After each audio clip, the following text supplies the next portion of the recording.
Hello everybody, and welcome to this week's edition of Inside Warhawk Football. I'm your host, Sam Matheny, alongside head football coach Kevin Bullis. Coach, for the past few weeks you've been mentioning to me that any team in the WIAC can really make a statement.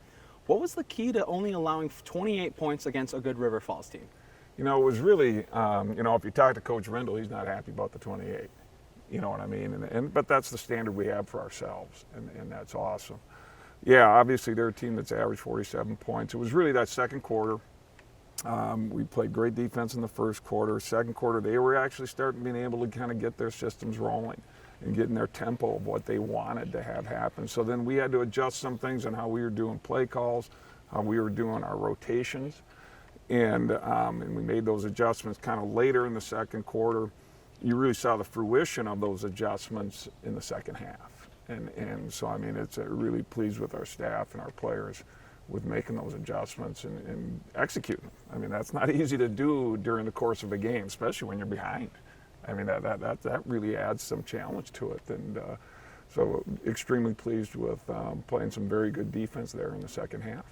If you had to pinpoint one strength for UW-Eau Claire and how good they are coming into this WIAC season, what would you say their biggest strength is? I think the biggest strength for them is really their grittiness, and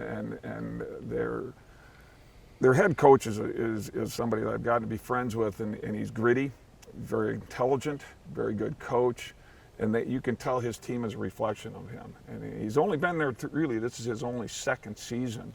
And you can tell he's definitely building that into their culture. When they were here back in 2019, we were up 24-10 in the fourth quarter, and we had a turnover in our own red zone, and they were going in to score, and we stopped them.